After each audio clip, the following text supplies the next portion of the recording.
Kình địch nóng bỏng khi một bộ phim chạm tới nơi rất sâu trong cảm xúc con người. Đây là một trong số rất ít những bộ phim khiến tôi thực sự dừng lại sau khi xem xong. Không phải vì cú twist gây sốc, không phải vì kỹ xảo hay ngân sách khổng lồ, mà vì một cảm giác rất quen nhưng đã lâu rồi tôi không còn gặp lại. Cảm giác được chạm tới, được đồng cảm và được chữa lành.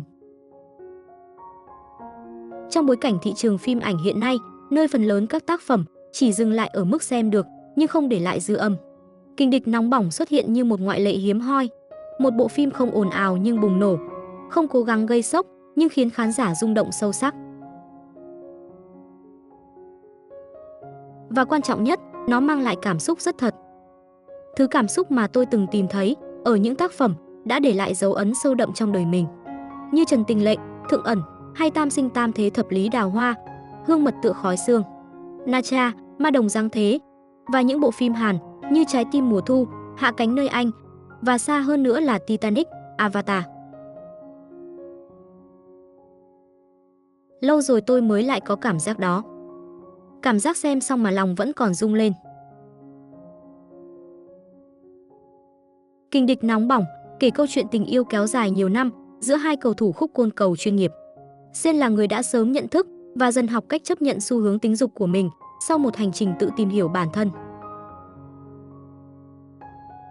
Ilya là người chưa từng đặt tên rõ ràng cho cảm xúc của mình, chỉ biết rằng anh bị thu hút bởi con người trước mặt là Sen, bất chấp giới tính. Câu chuyện tình yêu ấy diễn ra trong một môi trường đầy áp lực, thể thao đỉnh cao, danh tiếng, hợp đồng thương mại, văn hóa nam tính khắc nghiệt và những rào cản vô hình khiến việc sống thật trở nên vô cùng khó khăn. Nhưng điều khiến bộ phim đặc biệt không nằm ở cốt truyện. Nó nằm ở cách bộ phim được kể. Phim không tô vẽ cảm xúc, không cố gắng lãng mạn hóa nỗi đau. Mọi thứ đều rất thật. Từ ánh mắt, hơi thở, cho tới những khoảng lặng tưởng như rất nhỏ nhưng lại mang sức nặng khủng khiếp. Đạo diễn đã làm một công việc xuất sắc trong việc bố trí cảnh quay và dẫn dắt diễn viên nhập vai. Máy quay không áp đặt cảm xúc cho khán giả. Nó đứng đó, quan sát, lắng nghe và để nhân vật tự nói lên câu chuyện của mình. Chính sự tiết chế ấy khiến cảm xúc trong phim trở nên mạnh mẽ hơn gấp nhiều lần. Cách quay phim của ekip sản xuất cũng là một điểm sáng lớn. Từng khung hình đều có chủ ý, không dư thừa, không phô trương. Góc máy gần khi cần cảm xúc, đủ xa khi nhân vật cần không gian để tự đối diện với chính mình. Nhịp phim chậm rãi nhưng không hề lê thê, đủ để khán giả kịp cảm nhận từng biến chuyển nhỏ nhất trong tâm lý nhân vật. Và trung tâm của tất cả chính là diễn xuất. Connor Story và Hudson Williams không diễn tình yêu. Họ sống trong nó. Từng biểu cảm nhỏ của họ đều lột tả chân thực cảm xúc nhân vật. Một ánh mắt né tránh, một cái siết tay hơi chần chừ, một giọt nước mắt không rơi hẳn nhưng đủ để người xem nghẹn lại.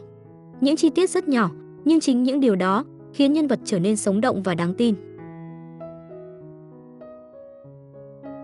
Nhân vật Ilya, nếu nghĩ kỹ, là một con người chưa bao giờ thực sự có tuổi thơ. Mẹ mất khi cậu mới 12 tuổi. Trước đó, cậu đã lớn lên trong sự hà khắc và thiếu vắng yêu thương từ người cha. Connor Story mang đến cho Ilya một vẻ ngoài ngạo nghễ, tự tin, nhưng bên trong là một đứa trẻ bị tổn thương sâu sắc. Những cảnh Ilya khóc, đặc biệt là tiếng khóc nghẹn lại, không ồn ào, không gào thét, nhưng đau đến tận cùng. Đó là những khoảnh khắc ám ảnh nhất bộ phim. Ít ai biết rằng trước khi thử vai, Connor vẫn đang làm phục vụ tại nhà hàng. Anh làm 40 giờ mỗi tuần, tan ca lúc 1 giờ sáng, sống qua ngày bằng tiền lương ít ỏi. Anh từng nói rằng được tham gia bộ phim này là khoảnh khắc anh cảm thấy may mắn và hạnh phúc, vì cuối cùng cũng được làm điều mình luôn mong muốn. Và cảm giác đó hiện diện rất rõ trong từng khung hình anh xuất hiện. Trong vai Sen, Hudson mang đến một vẻ đẹp rất tự nhiên. Nhưng mỗi khi Sen khóc, vẻ đẹp ấy lại trở nên mong manh đến đau lòng. Đôi mắt long lanh, má ửng hồng, đôi môi run nhẹ. Không hề cường điệu, nhưng đủ để khiến người xem tan chảy. Hudson từng chia sẻ rằng, trước kình địch nóng bỏng, anh làm phục vụ tại một nhà hàng ở New Westminster để trả tiền thuê nhà. Cuộc sống khi đó là làm đồng nào, sao đồng nấy. Chưa hết tháng đã hết tiền. Không hào quang, không chắc chắn về tương lai. Và có lẽ chính điều đó khiến scene trên màn ảnh trở nên chân thật đến vậy. Bộ phim Kình địch nóng bỏng của HBO, một câu chuyện tình yêu nam nam giữa hai cầu thủ khúc côn cầu người Canada đã làm nên lịch sử. Tập thứ 5 của bộ phim đã nhận được điểm số 10 tuyệt đối trên IMDb. Lập kỷ lục là tập phim được đánh giá cao nhất trong lịch sử truyền hình dành cho cộng đồng LGBTQ+. Tập 6 cũng là một đỉnh cao cảm xúc. Không phải ngẫu nhiên mà tập phim này đạt được số điểm rất cao 9.9 và trở thành tập phim được đánh giá cao nhất năm 2025. Tập 6 là kết thúc hoàn hảo cho phần 1. Sau gần 10 năm mối quan hệ mập mờ, hai con người cuối cùng cũng chọn ở bên nhau với danh phận rõ ràng. Không cần cao trào kịch tính, không cần lời thoại lớn. Chỉ là sự mệt mỏi sau quá nhiều giằng xé và một lựa chọn rất con người.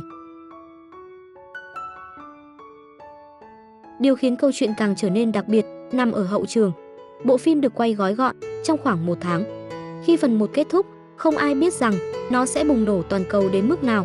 Họ kết thúc dự án với cảm giác tiếc nuối rất thật. Vậy là hết rồi, mình sẽ làm gì tiếp theo?